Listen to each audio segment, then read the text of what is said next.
Hello, welcome back to the Done Deal Show live with the brilliant Ben Jacobs. How are you, mate?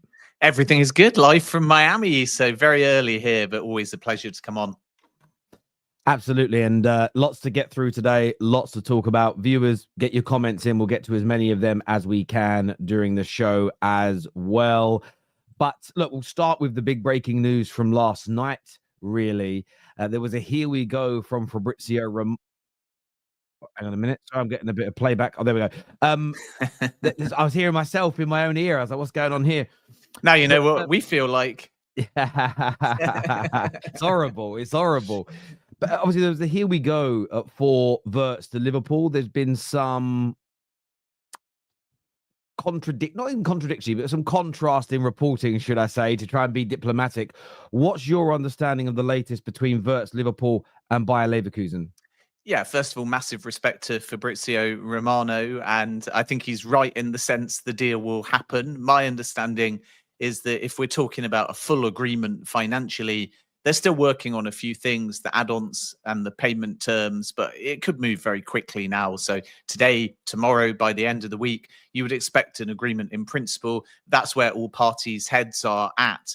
And within the deal, there's a sort of £100 million lock-in plus whatever the add-ons are. I got pushback from sources at both clubs that this total number will quite be 150 million euros or roughly 126 million pounds. So that's probably what they're finessing at the moment. The clubs have got an excellent relationship. The expectation is the deal does happen. And again, I'm not contradicting Fabrizio, who I've got great respect for, but my info is that the only absolute confirmed thing at the moment is the fact that Liverpool are going to pay a guaranteed £100 million, and then everything else is going to be finalised likely very quickly. There's no medical booked yet, but it's been clear for some time that Florian Wirtz will join Liverpool, and now the clubs are just hoping to wrap that deal up as quickly as possible, and he'll join, obviously, along with his teammate Jeremy Frimpong, who's already official.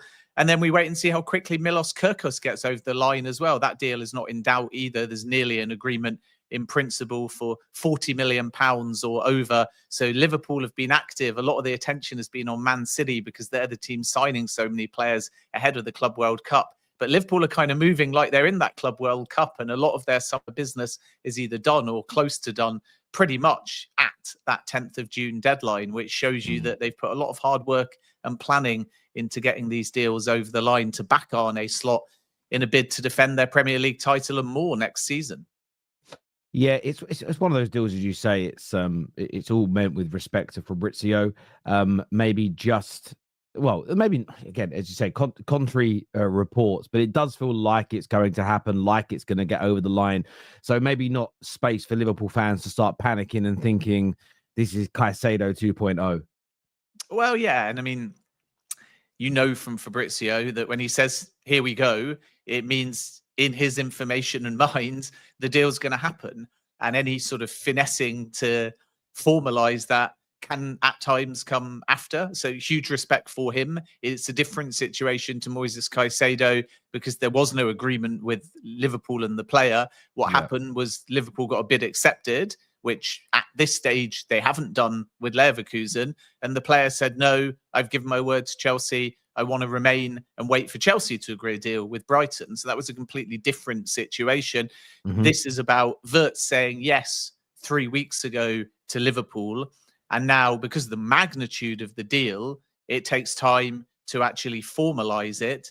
And people are maybe wrongly assuming that just because the player wants to go, that the deal will be very fast when it's a long window. Neither club has any urgency to get it done by a set date. And they have to make sure that every part of a complicated and high value deal is satisfactory to both parties. And that means things like how gettable the add-ons are, what are the payment terms, and previously, now they've agreed it, but what was the guaranteed fee? And Liverpool upped that to 100 million. So now they're in a position where the deal is expected to happen. It's in its very final stages, and we will know that final fee very soon. But once again, my information is that Liverpool have not met Leverkusen's total package of 150 million euros. The total amount will be a little bit lower than that, and probably not that different from the last bid made, which was 100 million guaranteed and 13 million in add-ons. So I would have thought somewhere between 113 million and maybe pushing 120 million will be the final valuation. But you might also find that the number's a bit misleading, because I'm told some of the add-ons will not be particularly gettable, and therefore Liverpool may feel that even if the number seems large, Leverkusen may actually struggle to get its full amount over time, unless, of course, Liverpool end up winning everything, in which case they'll be delighted to pay the full fee. Yeah, which makes a lot of sense, and a lot of those add-ons are kind of like that. I've seen United fans getting angry about the add-ons for Mbeumo, but what I always find with those kinds of add-ons are, if you're having to pay them, it's because the player and your team have achieved such great success. No one really cares at that moment in time. Anyway, it's not even reportable, if that makes sense. So well, again, no one really cares. So that makes a lot of sense. Liverpool fans, they should feel rest assured on that. Another update a lot of our Liverpool supporters on the terrace have been asking for is the situation with Kerkez. Is that still progressing in the right direction? Yeah, absolutely. I mean, from what I understand, it's being pretty much negotiated and lined up, and then Bournemouth have effectively gone into the market and lined up their own left back, and that will unlock the Kerkez situation. And that's sort of where we're at the moment. The expectation remains, as it's always been, that Bournemouth want 40 million plus, potentially as high as 45. And Liverpool are prepared to match that ballpark valuation. So that deal is expected to be finalised relatively quickly. I think from Kerkez's point of view, he's already said yes to Liverpool. All of the player terms are verbally in place. So now it's just a case of Liverpool getting Wirtz over the line, and then they'll very quickly turn their attention to Kerkez. And there's always been a calmness about that deal, because Liverpool have known for quite some time that the player wants to join. So what's going to unlock the Kerkez deal is not really club-to-club negotiations. It's been about Bournemouth finding that agreement with Rennes to bring in the 23-year-old left-back Adrian Truffert for 14 million. And there's now a fee in place there. So once that deal's finalised, I think you'll see Milos Kerkez happen to Liverpool very quickly indeed. Absolutely. So Liverpool fans, you've got your updates there. Still work in progress, but they sound very, very promising indeed. Moving across down the motorway a little bit into Manchester United, lots going on at the moment. We actually have a super chat here that came in that addresses this, saying, "Hey Terry, I need some reassurances on Mbeumo and any Gyokeres updates, sales and stuff as well." But the latest on Mbeumo to Manchester United, is that something that United fans should still feel encouraged about? There have been some stories of hijacks, etc., recently. Yeah, transfer market can do weird and wonderful things, but ultimately Mbeumo's made his preference clear, and that's that he wants to join Manchester United. And I'm not aware that Tottenham think they can change his mind with or without Thomas Frank, and that Frank deal is basically verbally agreed. So I understand why Manchester United fans are thinking his old manager's moving to Spurs. They've got Champions League. The player was on Tottenham's list, but ultimately Mbeumo already said very clearly he wants to join Manchester United. And if we were to get a situation where Tottenham enter the race and agree a fee, Manchester United agree a fee, and the player has a straight choice, I'm still told that he'd pick Manchester United, even with the Thomas Frank factor. Where there's a problem with these kind of deals is if it takes longer and longer, another suitor who's been told the player wants to join Manchester United may turn around and say, let's try our luck and agree a fee with Brentford, because if we're the only ones that agree a fee, then maybe the player's forced to change his mind. So that's where Manchester United want to move quickly and decisively to avoid any surprises.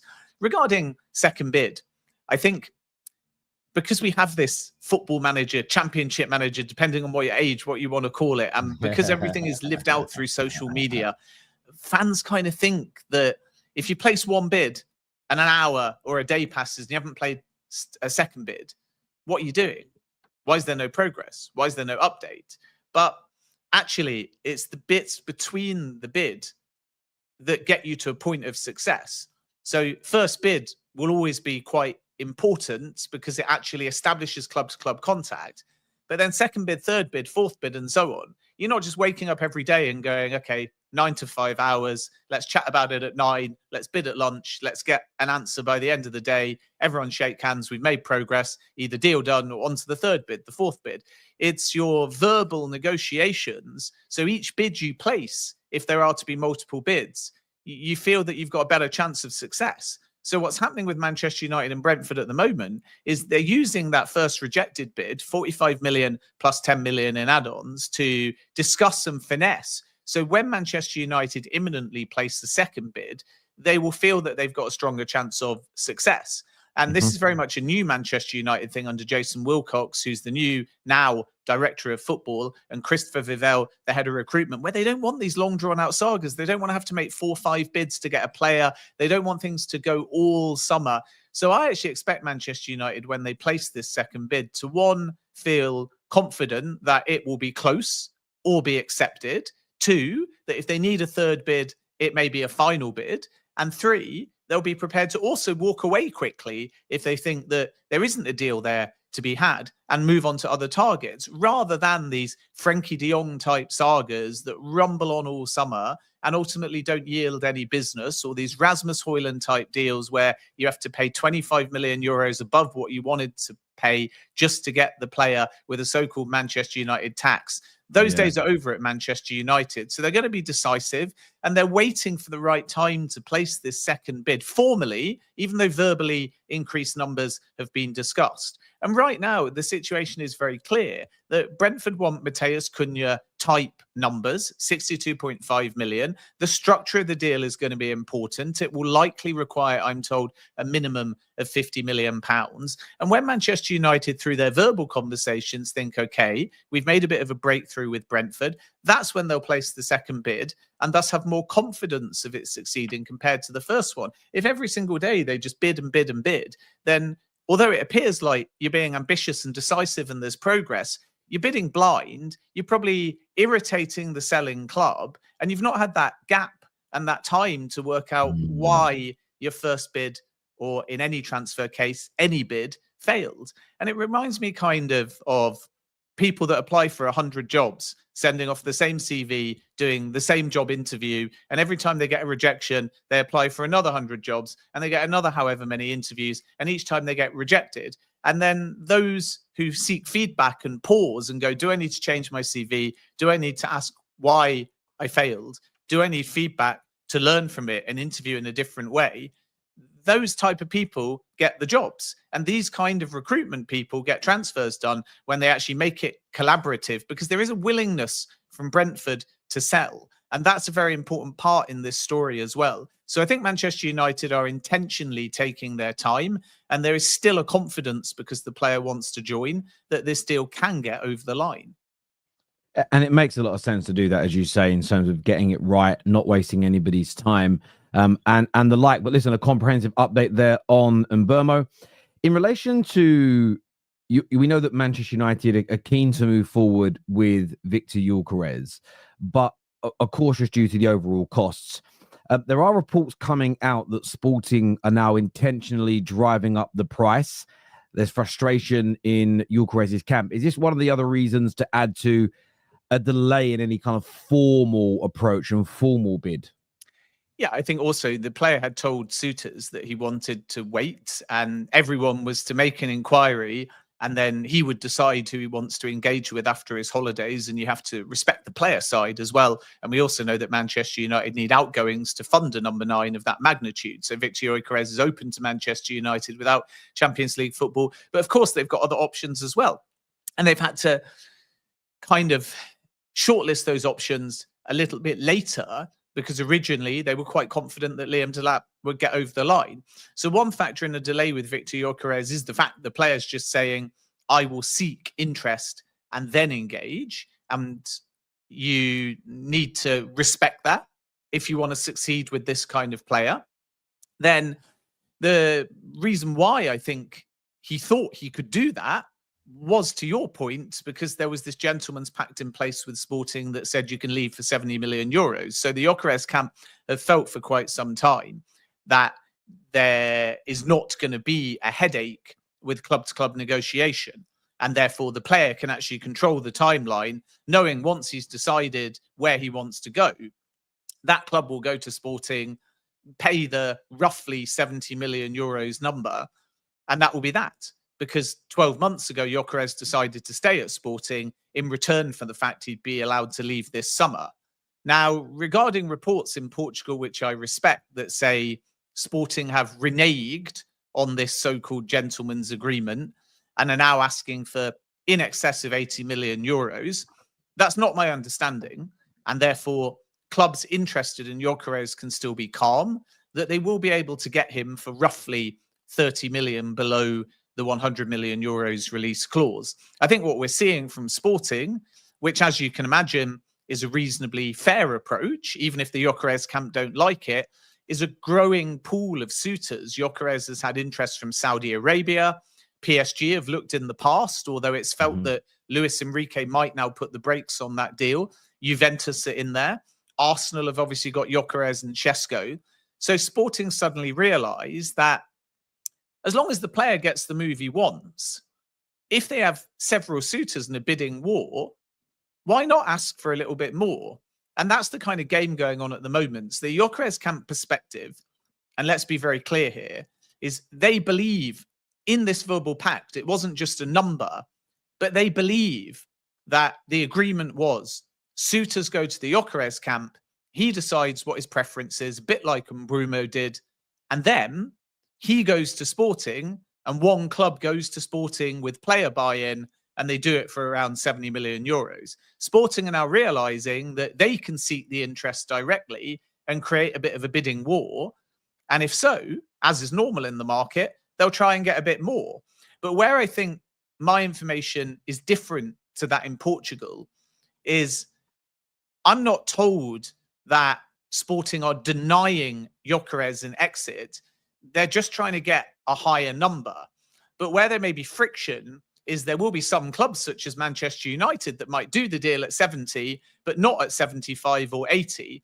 And that's where I think the player is getting slightly frustrated, because he feels like his valuation is being inflated and it's actually diminishing the pool of suitors interested in him as a result. But this is normal grandstanding. And at this stage, let's wait and see what the next step is. You may remember Moises Caicedo issued a statement in that January when he was being linked with Arsenal, even though the move didn't happen, and basically said, it's a once-in-a-lifetime opportunity, I want to leave. And he still ended up staying. In the case of Sporting and Gyokeres, I still think we're going to hear a lot of noise from both sides. We're going to hear a lot of twists. We're going to hear a lot of drama. And then my expectation is the player will still end up leaving for around that 70 million euros number. And regarding Manchester United, yes, they have made some exploratory approaches on the player side.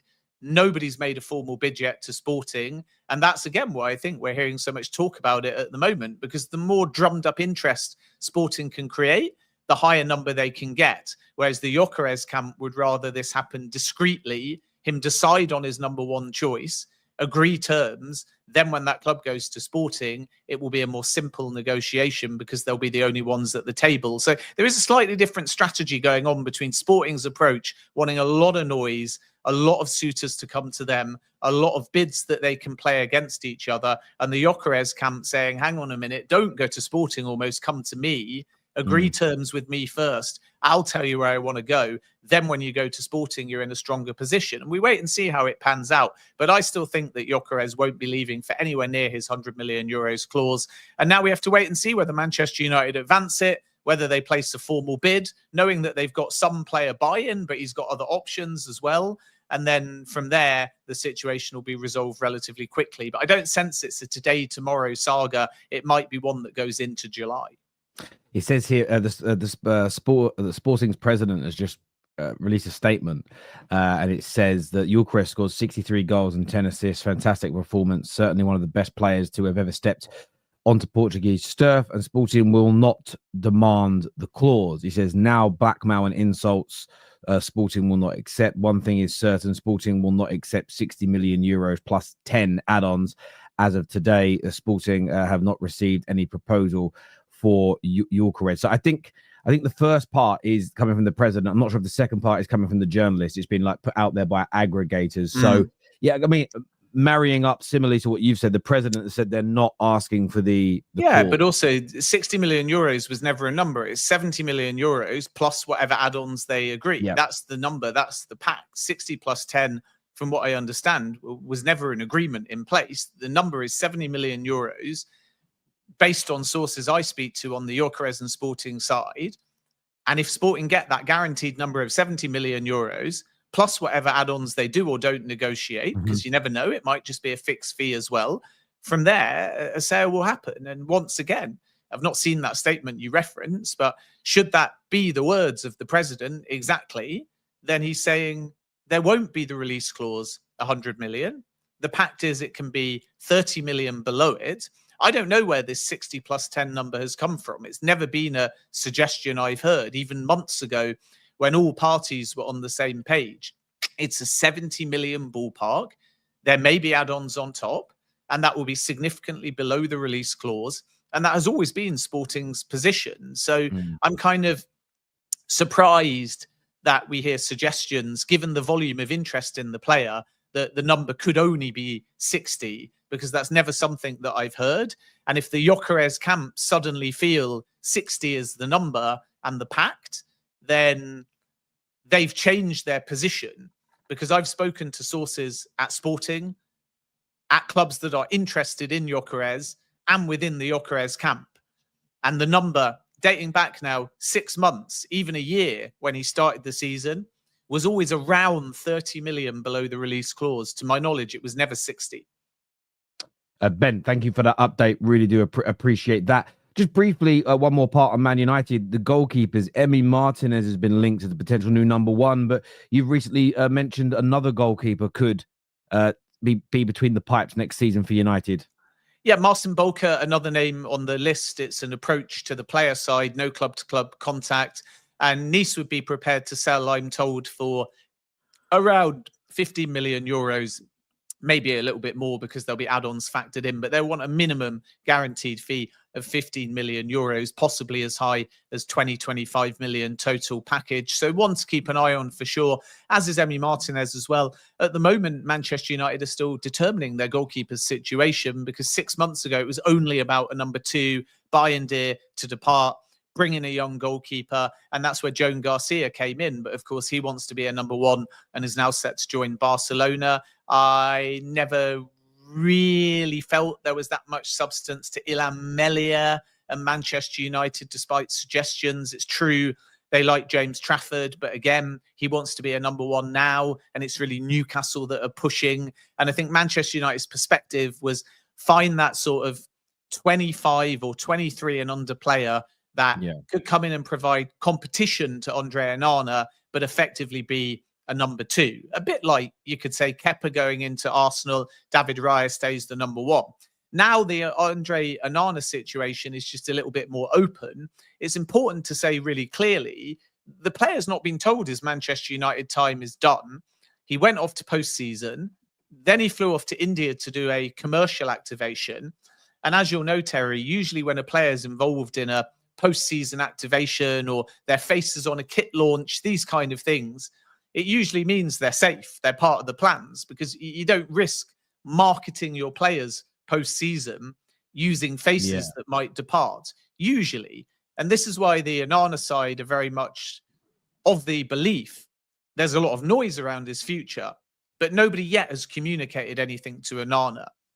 However, the situation is open. And of course, if the right goalkeeper opportunity, a bit like we saw when Chelsea tried for Mike Maignan, became available to Manchester United, then the Onana situation could change very quickly. But right now, he's not being told you're done at Manchester United, quite the opposite. And suggestions of Onana and Neom FC are not true. We've heard reports of advanced talks, of a deal being close, of the player agreeing to Saudi.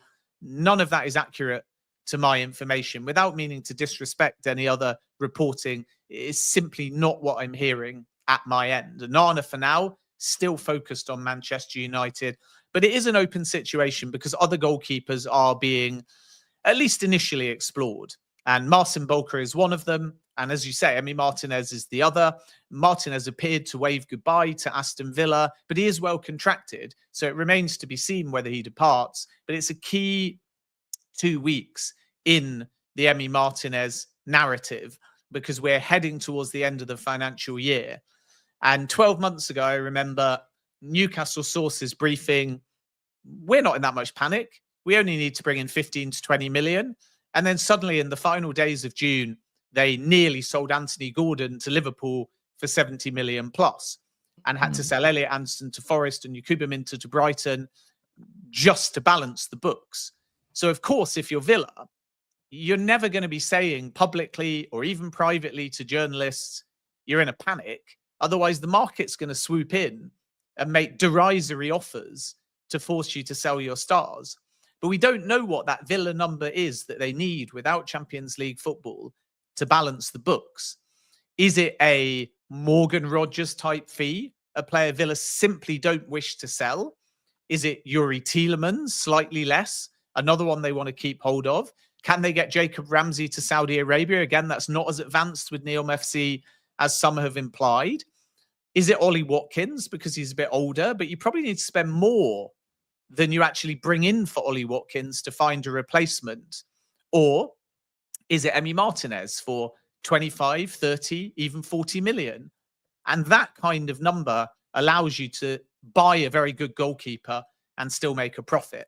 And this is why there is a possibility that there is an Emi Martinez sale. Manchester United are alert to the situation. Atletico Madrid are the other club to watch. There's a chance Jan Oblak departs, and then Emi Martinez would be very high in Atletico Madrid's thinking. So it's one to watch. And I would specifically keep an eye on the next 2 weeks with Emi Martinez, because if nothing happens and we get to the 1st of July or thereabouts, then suggestions would be Villa are okay with PSR. If there's a mad scramble in the next 2 weeks, Martinez is going to be one of the hot topics, because clubs will realize there's a deal to be had. So that's the sort of situation with Villa. And again, we may also see a kind of mirrored deal situation. A lot of people ask me about Alejandro Garnacho and Aston Villa, even Jadon Sancho and Aston Villa, because we know that they'd like to strengthen on that left-hand side, and it doesn't look like they're going to come back in for Marcus Rashford. It could be one to watch, but we're in this mirrored deal, two separate deals territory right now between mid-June and the end of the month. And keep an eye on Aston Villa, because they do need, at least I'm told anyway, one big sale. Ben, thank you very much for that update. Viewers, get that like button smashed right now. Also pinned to the live chat is the link to our new Instagram page. So if you were following the old one, that one's down. Check out the new one. It's up and available right now. Click on the link. Go and give us a follow. Do that even now or at the end of the show. Ben, when it comes to Arsenal, I wanted to ask, because there are reports that teams in Saudi, I believe including Al Hilal, are showing interest in Benjamin Sesko. Arsenal will still yet to make that sort of formal offer and sort of advance the deal to that stage. Could this prompt Arsenal to accelerate their move and finally put an offer on the table? Yeah, I think the style of Andrea Berta is kind of to line up deals almost at their fruition and then decide which one to bid on, which is why they're simultaneously still thinking about Gyokeres and Sesko. But Sesko is the one that's more advanced. And I do expect Arsenal to place a bid. The position of Arsenal is they don't want to pay the 80 million euros release clause. We'll see whether they match that with different terms. But 70 million euros, the same kind of price for Gyokeres, is the rough ballpark that Arsenal are currently talking to Leipzig about. The player's keen on the move, so this one could advance now very quickly in the coming weeks. I think Arsenal would still prefer to put that outlay into the next financial year, which might mean a July-type deal. We're a little bit misrepresented in many ways right now, because everyone's assuming that clubs should be doing business. But unless you're in the Club World Cup, you really don't need to worry too much until July. That's why I think that Arsenal are not actually that panicked about anything just because other clubs, even Liverpool outside of the Club World Cup, are moving fast. Arsenal have got their targets. No one else has signed Sesko or Gyokeres, so they're fine. They're going to get Zubimendi over the line, so they're fine. They've got left-sided targets. If they wish to enter the race for Jamie Gittens, that's the only one they're going to have to try and hijack quite soon, because the players agreed terms with Chelsea. But Nico Williams, another target. Rodrygo, nobody's after them yet.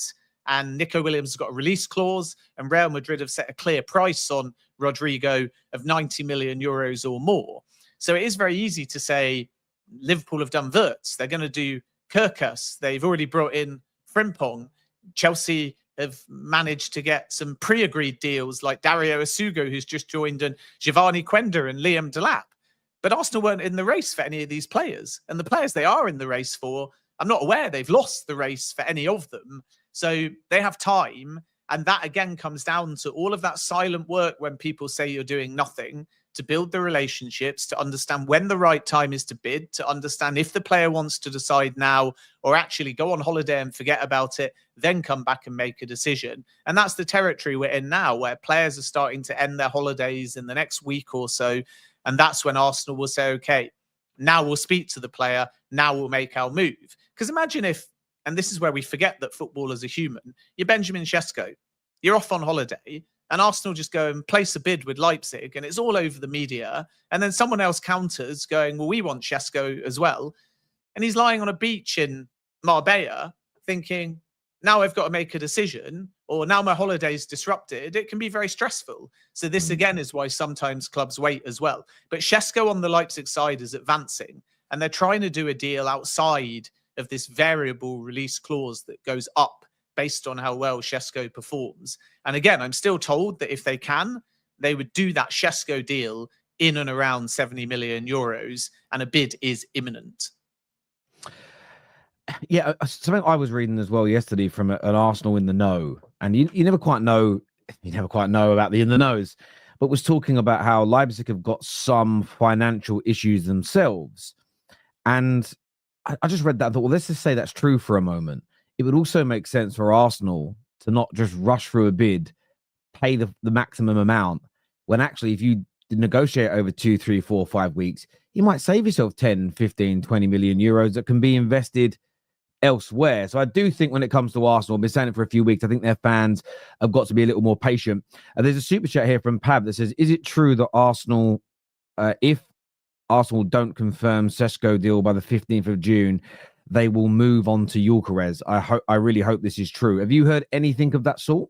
No, I've not heard anything about Arsenal using those kind of deadlines. Ultimately, the window's long, and for many of the European clubs, it doesn't even start until the 1st of July. This 1st to the 10th of June window is an anomaly, and we've seen a bit of pre-lined up business and some pushing for the Club World Cup. But if you look at Al Hilal, they tried for lots of names for the Club World Cup and basically left empty-handed. And it shows you that players want to wait. Players have gone on holiday. Players want to take their time. It's a long summer. So I'm not aware of Arsenal putting any deadline on Benjamin Sesko. I think Berta's style is to line up multiple deals because that gives you leverage. If you agree Gyokeres at 70, then you're in a much stronger position to get Sesko down to 70, especially if the player wants to move, and vice versa.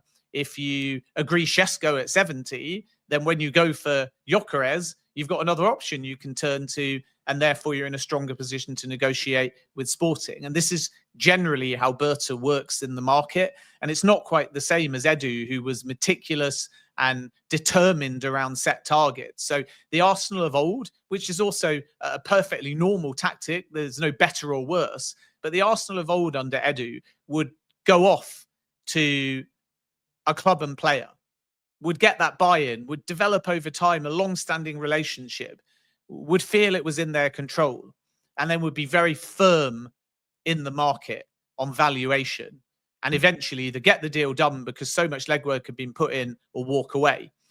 Berta's a bit more of a maverick. He will say, I have lots of options, so I've got all the cards, and we are prepared to put big money down on one or the other. And we think both are going to be good for Arsenal. So he'll take both deals to a more advanced state, which is kind of what we see with the Saudi approach, where it was John Duran or Victor Boniface. It was Victor Osimhen or Ivan Toney. And both players in each case were waiting to do the medical, and then they decided which one they actually wanted to close the deal for. Berta's like that. With his left hand, he's got one offer in his hand. With his right hand, he's got another one in his hand, and the fist is closed. So each club are thinking, which one's actually going to come off here? Which one is actually agreed? And it becomes a bit more of a game of poker. And that is his style. Luis Campos works like that in the market as well. So we are going to see a lot more noise creep into the market as a result, and a lot more competing stories where player A and player B are both advanced. which is why in my reporting, I always say it's Sesko and Gyokeres, even though only one of them will end up actually joining the football club if Arsenal succeed. Sesko is more advanced. Sesko is more likely at this stage, but there's no deadline as far as I'm aware. We're far too early in the window for that kind of thing. That makes perfect sense. And yeah, thanks for the update there around Sesko and the other targets at Arsenal. Viewers, you've got your questions, get them in. It's the member section of the show as well. So we'll prioritize those comments coming through. In relation to Chelsea, obviously no agreement was made by the end of the mini deadline for Jamie Gittens. What I've read is that Chelsea remain relaxed around the situation. Are they likely to come back in for him again from the 16th of June onwards? And if they land Gittens, is that it for Chelsea in terms of their attacking options or their wide players this summer? Or could there be more experienced players purchased as well, Ben? I think Chelsea are going to be busy once the deadline ends. And that's because they had no urgency to do Club World Cup specific deals with a so-called Club World Cup tax. It's been more about being opportunistic in the market now, but realizing they can pick up these deals from the 16th of June, and you have a window within the Club World Cup from, I think it's 27th of June, where you can still add new signings to your squad, 2 more if you keep your 35-man squad, or if you release players from your 35-man squad, you can actually make up to 6 changes. So Jamie Gittens was never about yesterday. My understanding is that Chelsea placed 2 formal bids, both rejected, one at 30 and one at 42. And then they discussed a higher package, but only verbally. There was no third formal bid. And the Dortmund valuation is around 55 million euros now, which is a little bit higher than perhaps Chelsea thought before that 10th of June deadline. And they walked away from the deal yesterday because they weren't prepared to rush it, and they were not prepared to pay a Club World Cup tax on it. And that's kind of the game of this new deadline, where if you've got urgency around the Club World Cup, selling clubs are hiking up the price and buying clubs are saying, we're not buying specifically for the Club World Cup, so we'll back away and we'll pick it up in the days that follow. And that's the kind of chicken and egg or chess-like game going on at the moment between Dortmund and Chelsea. But eventually this deal is expected to get done simply because Gittens wants the move. He's agreed a 7-year contract, and they're actually not as far, I'm told, apart in valuation as some have suggested. We've heard a number of 70 million euros or more for Jamie Gittens. The number that I'm told is 55 million euros, up by 5 million euros from what Chelsea originally thought would get the deal done. And naturally, it's not just the number, it's the structure of that deal as well. So Chelsea have kind of met the ballpark valuation, but they don't have a structure in place either that's acceptable to Dortmund. How much of it's guaranteed? What will the add-ons be? And so on. And rather than rushing that or overpaying yesterday, Chelsea are just going to bide their time. And they have other options as well in Alejandro Garnacho and possibly Nico Williams as well. But there's a very realistic chance still that Gittens Chelsea gets done. It's not off because it didn't happen yesterday. And then Liam Delap's already in the squad, and that allows him, by not going to the England under-21 Euros, to forge an early partnership with Nicholas Jackson. Chelsea are alert to other striker opportunities because Christopher Nkunku is expected to leave the club. Dean Howson they bid for, which shows that they may still add a defender, not as high a priority as the right-footed left winger because of the Jadon Sancho return, and Mikhailo Mudryk is still provisionally banned, but another defender is possible. And maybe like a centre-back that can also play left-back because Renato Vega's situation is unclear, and he was the sort of Swiss Army knife. And actually, even though he went on loan to Juventus, Enzo Maresca, I'm told, would have preferred to keep him as part of the Chelsea squad because in Vega, you have a player that can go defensive midfield, centre-back or left-back. But Vega wants to go and play centre-back every week to boost his chances of Portugal's selection for the 2026 World Cup, so he could leave. And I think Chelsea would appreciate a more versatile defender that can play centre-back or left-back, and that's where the interest in Joel Hato comes from. And then, of course, goalkeeper-wise, a very interesting situation. Chelsea have always backed their internal goalkeepers, but we know they tried for Mike Maignan.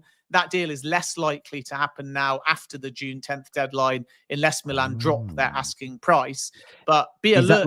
Sorry to interject. Are they likely to drop that asking price, or is it going to stay around that 25 million euro mark? I think at the moment it will stay around that number simply because there's a long time left in the window, although Maignan's asked to leave and Milan don't want to lose him on a free. So keep an eye on the situation because prices can change depending on circumstances in the window. Milan have got all the cards at the moment because there's time left on the window. There's a year left on the player's contract. They can leave this one a little bit longer before potentially dropping their price. But Chelsea wanted that one done on the 10th. And for now, anyway, let's see if it changes in the coming days or weeks. But for now, they've walked away and the focus is on ranking their internal goalkeepers. And interestingly, Jordi Petrovic is not going to be included in the Club World Cup squad, which is a bit of a surprise because he was Strasbourg's player of the season. And the feeling before the Maignan saga was that Mike Penders had come in very highly rated, Philip Jorgensen, a £20 million investment, Robert Sanchez, who made a lot of errors, but finished the season quite strong, and Jordi Petrovic would all kind of be assessed during the summer. And now 3 of those goalkeepers are going to be off to the Club World Cup. And the Petrovic situation is more open. Yeah. And by not traveling, you would assume that a departure is on the cards. It's complicated because somebody owns his image rights and that has to be resolved likely before an exit happens. But I think the big thing with Petrovic is that he wants to be a number 1.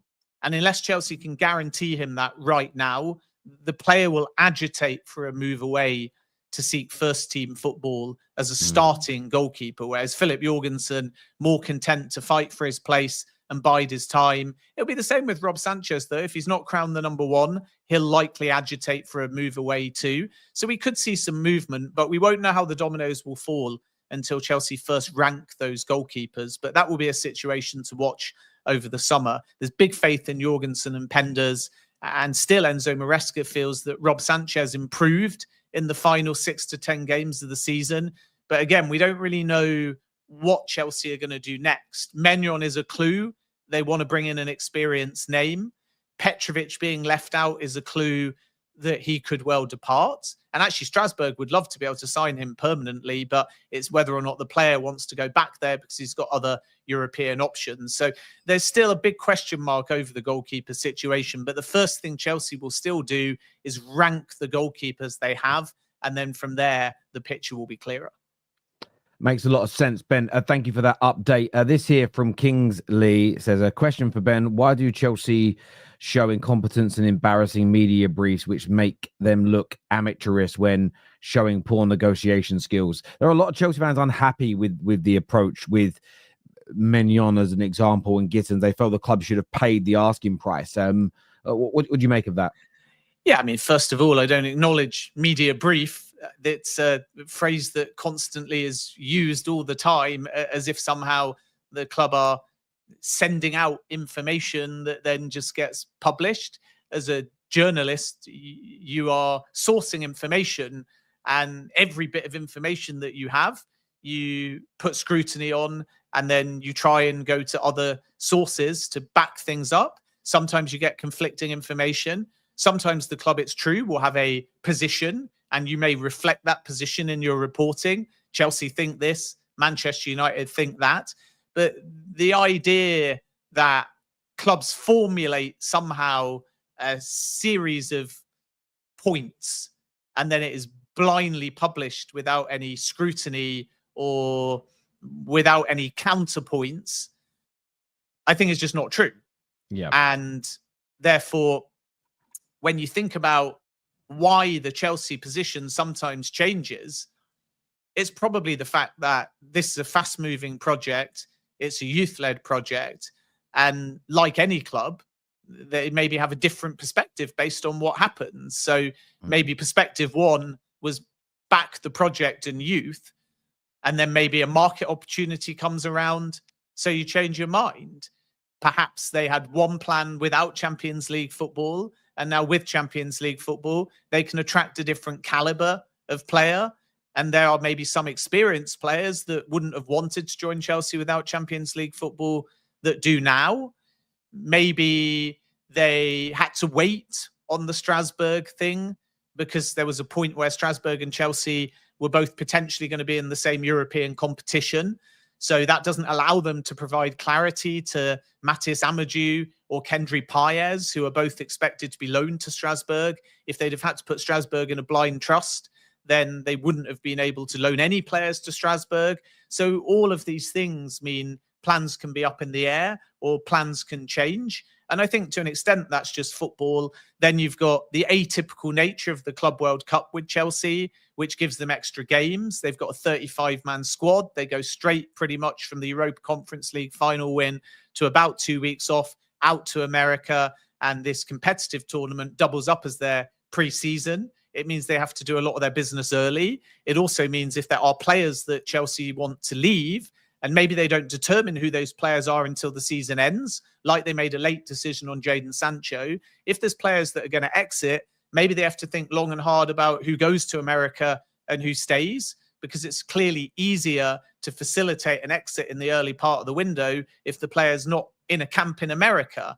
And the most interesting name in that context is Christopher Nkunku, because my understanding is that he will be part of the Club World Cup squad, but there's also a very realistic possibility he departs. So what happens if an offer's made for Nkunku mid-tournament? He suddenly has to fly back to try and finalise that deal. But there'll be other players on the flip side, like Axel Disasi, for example, that are not expected to be in Chelsea's Club World Cup squad because they're basically being told, go and find another club and take the month of June and early July to do so. So when you sort of spell it out like that, there are just a lot of moving parts in still a formative and fast-moving Chelsea project. But again, it's only my perspective. I can't speak for other journalists. When people refer to a media brief, it implies that we're just told something by a club and we just put it out there, when actually we're always putting scrutiny on it. We're always going to the other side. And really, the only time maybe a club might circulate something is when something is official, to make sure that for planning purposes, you have the requisite information ready to arm yourself to cover the story. But very rarely will a club say to anybody, to my knowledge, just say something.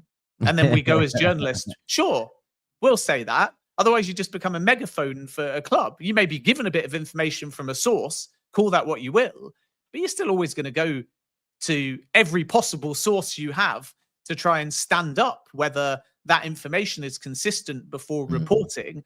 And I always say this to young journalists. I know we're going on a bit of a tangent here, but many young journalists say, I'm told this.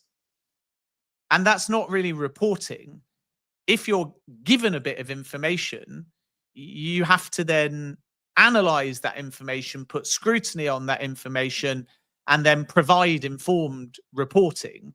So actually what you're doing is reporting based on multiple bits of information, not just publishing one thing that you're told. And that's the difference between going to one source or being skewed towards one side versus trying your best to have as much balance as possible. And that is how you are as accurate as possible. It's actually the hardest in a transfer market. If you do it with takeovers, if you do it with longer burning stories, it's a lot easier because you say, okay, I've got the time to go to all sides. Nothing's going to change within a matter of hours or days. With transfer reporting, it's really challenging because something that I accurately source at 9 a.m. may actually alter by 12 o'clock. So it is very difficult. And that's why, as I always say, it's not the journalists that are sometimes unreliable. It's the transfer market itself. Equally, and I know you're pushed for time. It's like with this thing with Fabrizio yesterday. Fabrizio may have been told, for instance, I don't know this, but I'm just creating a hypothetical. He may have been told directly by Wirtz's agent that it is all done and it's agreed.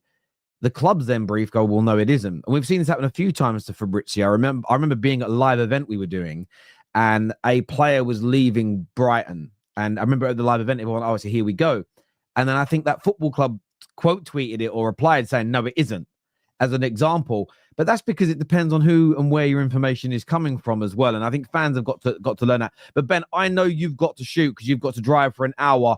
I'll finish and wrap the show up because I know there's a few super chats I'll jump into. I want to speak to the members. Appreciate you coming on, and I'm sure we'll see you next week. Always a pleasure. Keep up the good work, Terry. And yes, Cheers, speak mate. next week. Speak Cheers. soon. Thank you, mate. Bye-bye. Thank you. Yeah, so Ben's he's in Miami and he's got to drive for an hour now. Sophie, I will make sure on my next transfer show with a journalist, that will be Friday when we have Sammy McBell on. I'll source some Newcastle information so we can give you a full and frank update on that. This here from Pav says, I heard the Sesko deadline news on AFTV. Also, is Arsenal looking for any midfield players apart from Zubimendi and any defenders? Again, I won't be able to answer that question as a journalist. What I would say about AFTV is they've just reported on a news story. Ben will always put respect on other journalists. Ben will always come out and do what he did there about Fabrizio and say, I'm not hearing the same thing, but respect to them. Ben has simply stated he's heard no story about there being a 15th of June deadline for the Sesko information. In fact, what he said is a bid for Sesko is imminent. I think Sesko could make a big impact on Arsenal. Do you know when he will be announced officially? Well, what Ben Jacobs said in his update, if you go back to around minute 30 of this stream, he spoke about a bid being imminent, but the club not being in a rush. And I spoke about this yesterday, and it's nice to hear a professional transfer journalist kind of back up my view on this, is that Arsenal are in no rush because the players they are prioritizing are not close to other clubs. Nobody else is making bids for them. There may have been a situation with Al Hilal trying to get Sesko where they were forced along in that process, but there is no sort of dire need right now for Arsenal to have a knee-jerk reaction and to bid the maximum asking price for any of these players. Are trying to negotiate the price down. Now, no Arsenal fan wants to see that go midway into pre-season or a week into the season. But as of right now, that is what looks like being the situation moving forward. That's going to be Friday morning. Sammy McBell will be on the Football Terrace, 11 a.m. Friday morning, where, of course, we're going to be getting the updates on the Zubimendi situation because he broke the news. But we're going to touch on multiple transfers to get his views, his takes and opinions. And yeah, as many of you there as possible, please. Want to show Sammy McBell what the Football Terrace community is all about. Another thing I need your help on today as well is we've got a brand new Instagram account that I need you all 2,700 of you watching to go and follow right now. Get yourselves across there. It's pinned to the live chat. Click on that link. It will take you a few seconds and you can come back to the stream. But go and follow our Instagram account right now if you haven't done so already. The link for it, if you don't have it, I'm just going to literally post the link into the live chat. You can go into our description as well. Go and get that follow. We had an issue with the previous one. So I've got an old one that I hadn't used in a long time. I'm not even going to lie. I forgot I had it. It was a touch, but I need you guys to go and follow it, please. So go and get that followed. Go and get that supported right now because I know how much you guys support. What time is it on? Yeah, it'll be 11 a.m. It will be on Friday, which I'll be very much looking forward to indeed. Lou asked a question earlier about concrete outgoings from Manchester United. Well, Ben Jacobs updated this yesterday on his socials, and he mentioned it earlier on the show as well, that Garnacho is almost a guarantee to leave at this point. Man United are standing very resolute, though, with the likes of Rashford, the likes of Sancho right now, and essentially stating we are selling them, not loaning them. And United are really pushing that message out hard into the sort of the footballing world. They really do not want another loan with an option to buy. They would look at potential loans covering the wages with an obligation that they can't get out of. But you can't do that for Sancho, by the way, because Sancho's got 1 year left. But ideally, United either want all the salary covered, a loan fee and an obligation to buy, or they just want to sell the players because it puts the club in a position where you haven't got to do extra work next year. You know where you are financially. You know where you sit with the wage bill. Because I think to bring in the likes of Gyokeres, the salary that Gyokeres will demand, and rightfully so, that's paid for by Rashford leaving. That's paid for by Sancho leaving. So these things are important, but United are working very, very hard on them at this moment in time. So I wouldn't be surprised to see a number of those players leave in the coming transfer window. Personally, you guys all gone over there and followed that. I really do appreciate it, people. And I know that you might, and most of you have Instagram. Surely you all have Instagram. Surely you've all got Instagram. So get yourselves across, people. Get it followed. I can see, actually, I'm getting all these notifications come through now. Actually, quite a lot of you have gone across there and done that. So a big thank you to all of you that have. Go get yourselves following. I expect to see a good 1,000 or so more of you go over there and follow, if I'm being honest with you. And then you can get yourselves back here. That is very, very much appreciated indeed. Any more comments from you guys? Thank you. Appreciate it. Tuning in. Yes, listen, it's always a good show to listen to at work. Open it up on your phone. See, I have YouTube Premium. I know not a lot of people do. I have YouTube Premium so I can shut my phone because I don't like it being open because it always ends up like I put it in my pocket and then it will lean against my leg and it will change the show I'm listening to. But yeah, I listen to a lot of the shows. And like I used to listen to Joe Rogan all the time on Spotify. But now I just put it on YouTube Premium because you don't get the adverts either, which is amazing. So I personally love that. Look, I want to thank you all so much for tuning in. We are live again at 3:30 today with Judge Mo and Hussam, and I'm going to be pressing Hussam to give us what's the word I'm looking for here, an honest opinion, an honest view of what he expects moving forward from Wirtz when he comes in terms of the expectation on the player. Now, I'm not going to personally put an unrealistic expectation on the man that he's got to score 100 goals in a season, but let's have it right. Paul Pogba, when he got 4 games and an assist, 4 assists in a game once, Graham Souness, Liverpool legend, said, well, you expect that from a £100 million player. He wasn't even a £100 million player. He cost about 85 million. So for someone that will be costing that and more, that I want to get some concrete answers from Liverpool fans about what they expect. So listen, we'll see you all at 3:30 UK time. All 2,500, 3,000 of you watching. I want to see you all back bang on 3:30. Put it in your diaries now. The video's already up, so you can go and bookmark it. See you all here at 3:30. We're talking Rodrygo, a massive update from Spain that's come out. We're talking about the Liverpool deal with Wirtz. We're going to touch on the World Club Cup as well, plus a few little big questions for the boys as well, some debates to go into. But until next time, everyone, take care. Goodbye. God bless. And I'll see you all again very soon. This is going to redirect you to Footy Judge Mo as well. So support my brother over there. And we'll see you again in a bit. Peace.